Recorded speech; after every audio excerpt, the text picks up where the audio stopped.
Hemşire geldi, hoş geldiniz. Neyse. Bunları da alacağım, bunları da alacağım. Eğer onun tayinini yapabilirsen. Abinin daha hoş.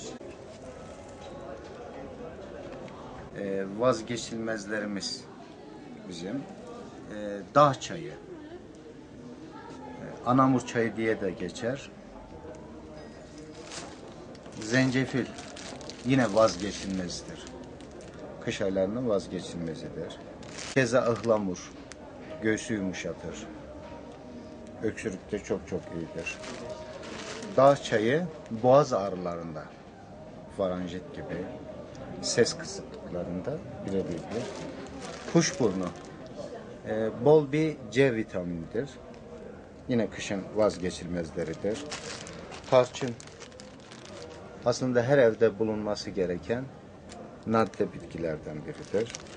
Bizim kendi hazırlamış olduğumuz kış çayları vardır. Bu kış çaylarımızın içinde kuşburnu, havlucan, zencefil, tarçın, hibisküs, ıhlamur. Bu iyi bir kombinedir. Yani her evde bulunması gereken bir şeydir. Özellikle göğüs rahatsızlıklarında, öksürük, faranjit gibi rahatsızlıklara birebir. Kış aylarında yoğun rağbet görürüz bizler. Kar yağmasıyla birlikte işlerimiz de açıldı. Tabii bu işimiz bizim yüzyıllardır atalardan kalan işimizdir. Biz hastalıkların teşhis ve tedavisini kesinlikle modern tıbba ait olduğunu söyleriz. Teşhis ve tedavi kesinlikle modern tıbba aittir.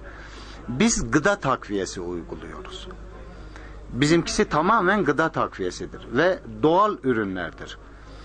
Malumunuz üzere bugünkü yapılan ilaçlar bu doğal ürünlerin sentetikleşmiş halleridir. Özellikle kış aylarımızın vazgeçilmezi olan ıhlamur, zencefil, zerdeçal, nar çiçeği, kuşburnu gibi ürünlere şu anda rağbet çok üst seviyede.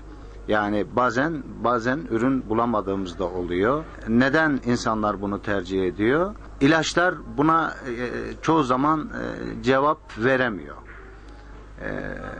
İşte zencefil olsun, ıhlamur olsun, havlucan olsun, ada çayı olsun, boğaz enfeksiyonlarında, faranjit, öksürük gibi hastalıklarda birebir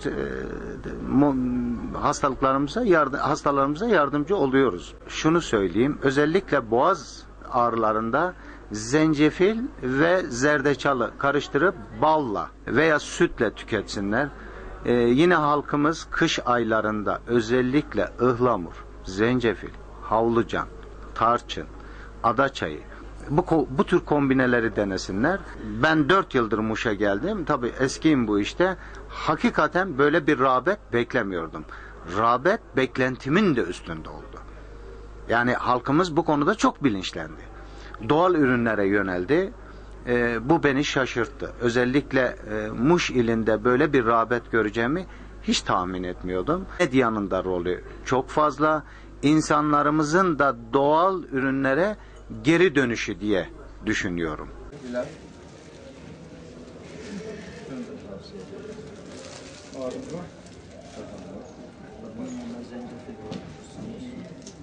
Peki bunu kullanabiliriz değil mi? Hem daha per rağbet dibine. Per rağbet dibine. Şimdi Hakan Bey, bu bizim kış çayımızdır.